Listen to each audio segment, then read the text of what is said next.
이 시간 우리에게 주신 하나님의 말씀은 우리 마태복음 24장 42절로 마지막 51절까지 말씀, 우리 마태복음 24장 42절로 51절까지 말씀을 우리 한 절씩 교독하겠습니다.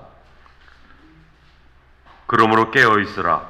어느 날에 너희 주가 임할는지 너희가 알지 못함이니라. 너희도 아는 바니 만일 집주인이 도둑이 어느 시각에 올 줄을 알았더라면 깨어 있어 그 집을 뚫지 못하게 하였으리라. 이러므로 너희도 준비하고 있으라. 생각하지 않은 때에 인자가 오리라. 충성되고 지혜 있는 종이 되어 주인에게 그 집 사람들을 맡아 때를 따라 양식을 나눠줄 자가 누구냐. 주인이 올 때에 그 종이 이렇게 하는 것을 보면 그 종이 복이 있으리로다. 내가 진실로 너희에게 이르노니 주인이 그의 모든 소유를 그에게 맡기리라. 만일 그 악한 종이 마음에 생각하기를 주인이 더디 오리라 하여 동료들을 때리며 술 친구들과 더불어 먹고 마시게 되면 생각하지 않은 날 알지 못하는 시각에 그 종의 주인이 이르러 엄히 때리고 외식하는 자가 받는 벌에 처하리니 거기서 슬피 울며 이를 갈리라. 아멘. 오늘 본문의 말씀도 종말에 대한 말씀이죠. 24장과 25장 다 종말에 대한 말씀입니다. 예수님이 십자가에 달리시기 전에 이제 본인이 죽으셔야 되는데 그 죽으신 것이 끝이 아님을 또 말씀하셔야 되는데 이 종말에 대한 말씀으로 주님이 끝이 아니라 또 다시 오실 것이다, 이런 말씀을 주시죠. 뭐 제자들은 깨닫지 못하지만 그래도 주님께서는 마지막 날의 일에 대해서 계속 말씀하십니다. 여러분, 이 예수님이 말씀하시는 종말, 예수님이 말씀하시는 종말과 세상의 거짓 선지자들이 말하는 종말, 또 우리가 생각하는 종말이 다를 수가 있어요. 그래서 종말을 생각해도 예수님이 말씀하시는 종말을 생각해야 됩니다. 여러분, 이 세상에서 말하는 종말은 어떤 종말이냐면, 이 세상에서 말하는 종말을 어디서 볼 수 있죠? 영화관에서 볼 수 있죠. 영화관에는 종말에 대한 스토리로 영화를 많이 만들었어요, 여태까지. 근데 대부분에 보면 그 종말이 어떤 종말이냐면 자연재해죠. 핵전쟁 후에 뭐 인간이 2명 남았는데 어떻게 생존하는가, 이런 주제 가지고 또 영화가 만들어지고, 또 물이 부족한데 핵전쟁으로 망한 인류가 이 물 때문에 어떻게 또 다투며 살아가는지, 이런 걸 다 그립니다. 그러니까 세상에 말하는 종말은 뭐냐면 파국, 모든 것이 망하고 대부분 사람들이 죽는 거, 이게 종말이에요. 세상에서 말하는 종말. 근데 예수님이 말하는 종말은 이런 종말이 아닙니다. 요한계시록에서 말하는 종말도 이런 종말이 아니죠. 세상이 망하는 것에 초점을 두는 것이 아니라 인자, 곧 부활의 주님이 심판해 주러 오셔서 모든 악을 정복하고 심판하고 의의 하나님의 나라를 세우는 것, 더 좋은 나라를 세우는 것, 죄로 인해 망가져 있는데 그 모든 망가진 부분을 수리해서 새롭게 만드시는 하나님의 나라, 이게 성경이 말하는 종말의 비전이죠. 어떤 사람이 암에 걸렸습니다. 어떤 영한 의사가, 실력이 아주 좋은 의사가 다 고쳐서 회복시키는 거죠. 고치는 동안 1년이든지 2년이든지 항암 치료도 받아야 되고, 방사선 치료도 받아야 되고, 머리도 다 빠져야 되고, 힘들고 어려운 시간이 있지만 그 시간이 다 지나가면 어떤 분들은 온전하게 회복돼서 그 이후로 10년, 20년 또 사시지 않습니까? 그런 것과 같은 거죠. 그러니까 하나님이 이 세상, 병든 세상을 심판하시고 하나님의 온전한 의와 은혜로 새롭게 하신다. 그래서 요한계시록에는 뭐라 그러죠? 이 종말의 비전을 새 하늘과 새 땅이 내려온다, 새 예루살렘, 이렇게 말하잖아요. 이거는 온전히 하나님이 사랑하시는 모습으로, 기뻐하시는 모습으로 회복된 걸 말하는 것이지 다 망하고 죽는 것을 말하는 것이 아닌 것이죠. 어제의 말씀에 보면 종말은 하나님 외에 정확한 시간을 모른다. 그래서 그 시간을 알려고 하지 말라고 말씀하시죠. 예수님이 나도 모르는데 너희들이 알 수 있겠느냐, 이런 말씀하신 것이죠. 또 하나님께서는 사람들에게 모든 것을 다 설명하면서 일하지 않으십니다. 왜 그렇죠? 이해를 못하니까. 이해를 못해요, 여러분. 우리에게 말을 해주셔도 이해할 수가 없어요. 제자들에게 다 말했잖아요. 내가 죽는다, 고난받는다, 3일 후에 부활한다 말하셨잖아요. 이해를 할 수가 없습니다. 하나님의 일을. 하나님께서 요셉에게 너 이제 팔려가고 모함당하고 감옥에 가고 이렇게 말한다고 그걸 믿겠습니까? 순종하겠습니까? 이해하지 못하죠. 하나님이 우리에게 말하지 않으시는 이유는 이해하지 못하니까 말씀 안 하는 거거든요. 근데 아브라함에게는 말씀하셨다 그랬어요. 아브라함에게는 내가 말해야 된다. 이렇게 성경에 있지 않습니까? 아브라함은 믿음으로 주님을 의지하고 신뢰하니까 아브라함에게 말하고 모세에게도 대면해서 말하지 않습니까? 아주 몇 사람에게. 그 외에 대부분의 사람들은 말씀을 하셔도 그걸 깨달을 수가 없는 거죠. 우리 성도들은 그것을 알아서 사는 것이 아니라 우리 믿음으로 사는 겁니다. 하나님이 신실하시기에 어떤 일이 벌어져도 그 일들을 통하여 하나님의 신실하심을 드러낼 것이다. 이 믿음으로 우리가 살아가는 것이죠. 그러므로 앞날을 전혀 몰라도 믿음으로 기쁨과 감사함으로 살 수 있는 것은 하나님은 우리처럼 그저 왔다 갔다 하는 분이 아니고 우리는 감정만 조금 상해도 잘 믿다가도 왔다 갔다 하고 시험 들지만 하나님은 그런 분이 아니시잖아요. 신실하신 분, 변함없는 분, 진리의 말씀 그대로 이끌어 가시는 분, 하나님이 옳다 하시는 것을 그대로 이끌어 가시는 분이기 때문에 그분은 신실하시기 때문에 그 신실하신만을 믿고 나아갈 때 우리의 마음 가운데 용기와 힘을 얻을 수 있는 것입니다. 오늘 42절을 보면 그러므로 깨어 있으라. 어느 날에 너희 주가 임하는지 너희가 알지 못합니다. 이렇게 말씀하시죠. 그래서 비유적인 말씀으로 잠자지 말고 깨어 있으라 이렇게 말씀하시는 건데 여러분 겟세마네 동산에서 제자들이 깨어 있지 못했지 않습니까? 깨어서 나를 위해 기도해 달라 이렇게 말씀하셨는데 깨어 있지 못했어요. 잠잤어요. 시험에 들지 않게 깨어 있으라 이렇게 했는데 잠잤습니다. 잠잔 이유를 예수님이 뭐라 그러시죠? 슬픔에 젖어서 잠이 든 거죠. 그러니까 마음이 주님이 죽는다고 하니까 우리를 떠난다고 하니까 고난당한다고 하니까 슬픈 거죠. 그 슬픈 마음이 그들의 마음을 덮으니까 기도할 수가 없는 거예요. 시험에 드는 거죠. 여러분. 그러니까 제자들의 마음은 예수님이 죽으심으로 어떤 일을 일으키실 것인가에 대한 생각을 전혀 하지 않고 그러니까 죽는다는 것 자체에 초점을 맞추니까 슬픈 겁니다. 힘든 겁니다. 만일 주님이 죽으시면 저 바리새인들이 우리를 공격할 텐데 누가 막아주지? 이런 생각이나 하고 그러니까 힘든 거예요. 주님이 떠난다고 하니까 그게 힘들어서 슬픈 거죠. 그러니까 잠들게 되는 것입니다. 그러나 그들의 초점이 주님이 죽으신다고 하시는데 그렇다면 그 죽으시는 의미가 무엇인지 뜻이 무엇인지 이 죽음을 통해 하나님이 이루시고자 하시는 뜻이 무엇인지 여기에 초점을 맞추면 3일밖에 되지 않은데 견딜 수 있죠. 그날을 기쁨으로 기도하면서 준비할 수 있죠. 그러나 그들의 마음의 초점은 그런 게 아니거든요. 당장 주님이 떠나시면 우리의 삶 가운데 어떤 해가 있을지 이 일이 어떻게 될지 그런 걸 생각하다 보니까 깨어있지 못한 것입니다. 여러분 깨어있는다는 것은 하나님의 뜻에 우리의 마음의 초점을 맞춘다는 거거든요. 다윗이 이것을 잘했습니다. 다윗이 이런 신앙적 태도를 아주 잘 견지한 사람인데 슬프고 걱정스러운 일이 다윗에게 많았습니다. 우리들보다 훨씬 많았던 사람이에요. 10배, 20배, 30배 많았던 사람입니다. 그런데 다윗은 항상 그런 일들을 경험할 때 슬픔이 있죠. 마음의 아픔이 있죠. 고통이 있죠. 그러나 늘 주님을 바라보는 겁니다. 그게 시편이에요. 시편의 말씀 보시면 언제나 힘들고 어려운데 하나님 바라보는 거죠. 깨어있는 거죠. 깨어있어 하나님 바라보고 하나님을 찬양하죠. 하나님 과거의 나를 하나님이 이렇게 나를 건져주셨는데 하나님 내가 주님을 찬양합니다. 이 일도 견딜 수 있게 해주십시오. 이렇게 기도하면서 나가지 않습니까?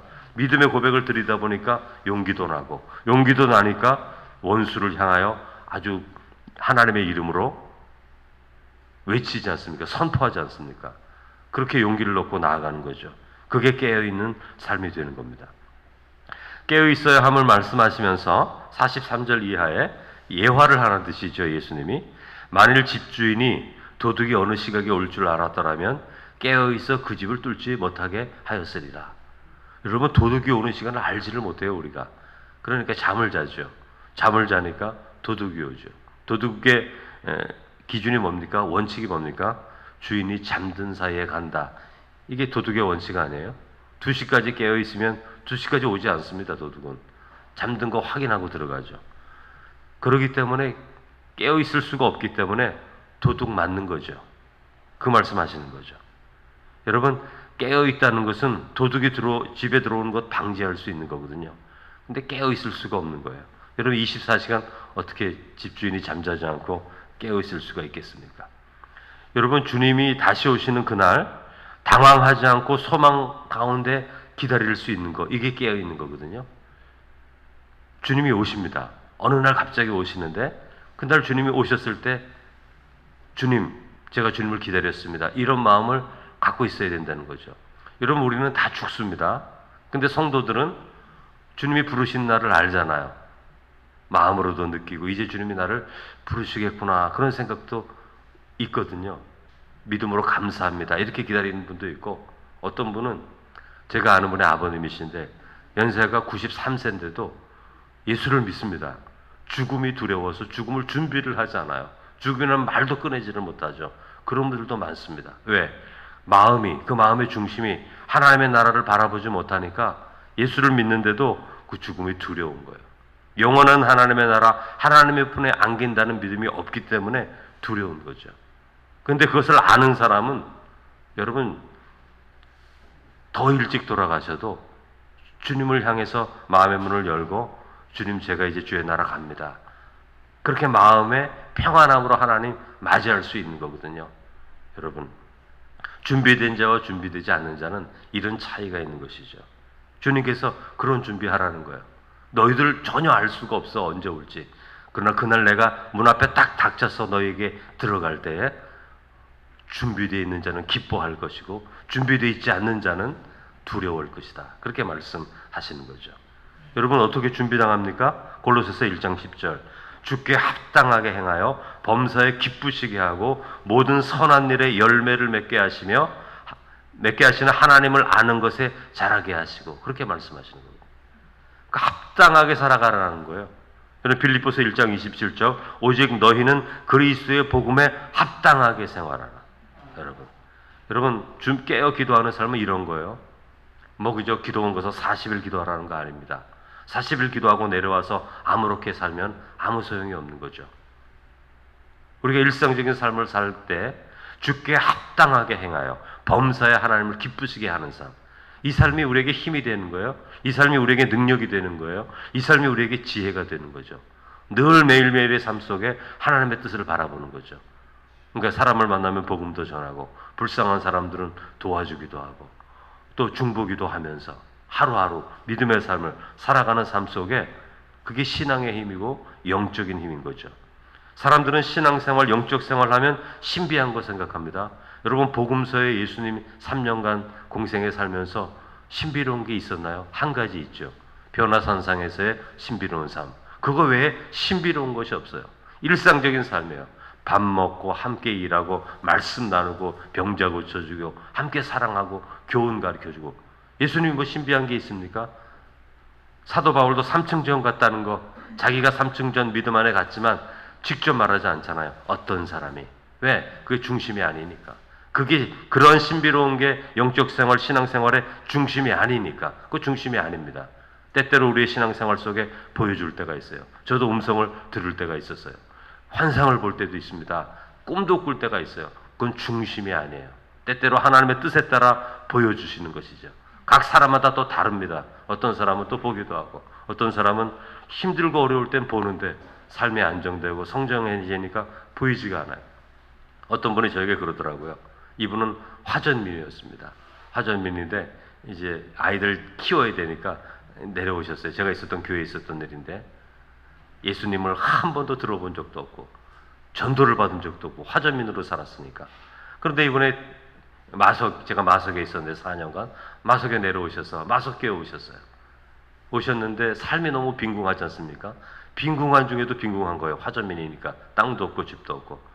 그런데 마음 가운데 교회당 십자가를 보니까 교회를 가고 싶은데 새벽마다 갑니다. 초신자가 새벽 기도부터 시작한 분이 있어요. 이분은. 근데 기도해요. 예수님이 누군지도 모르는데. 그럼 하나님이 가르쳐 주세요. 보여주세요. 힘을 주세요. 그러니까 살아가요. 그러니까 그 동네에 그 당시에 제가 지금 이거 뭐 오래전 얘기를 하는 건데요.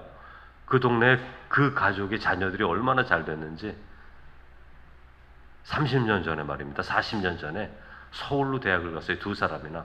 사람들이 다 놀래요. 저 무식한 집안이 화전민이었는데 마석에 내려와서 예수 믿고 잘 된 집. 근데 그분이 저에게 그러시더라고요. 어려울 때 하나님 앞에 무릎만 꿇으면 음성을 주시고 보여주시고 깨닫게 해주셔서 그냥 그대로 따라갔는데, 목사님 이제는 제가 60이 넘으시고 60 중반이 됐는데 안 보여주세요. 하나님이 들려주질 않으세요. 웃으면서 얘기하시더라고요. 들려주지 않아도 보여주지 않아도 하나님 잘 믿으니까, 하나님 그 신실하신 하나님 흔들리지 않으니까 하나님 이제 안 보여주셔도 되죠. 이제 대학원생이 됐는데 신앙에 초등학생처럼 매일 보내주시고 코 닦아주시겠습니까? 하나님이 이미 주신 말씀 안에서 풍성하신 것들이 있는데 말입니다.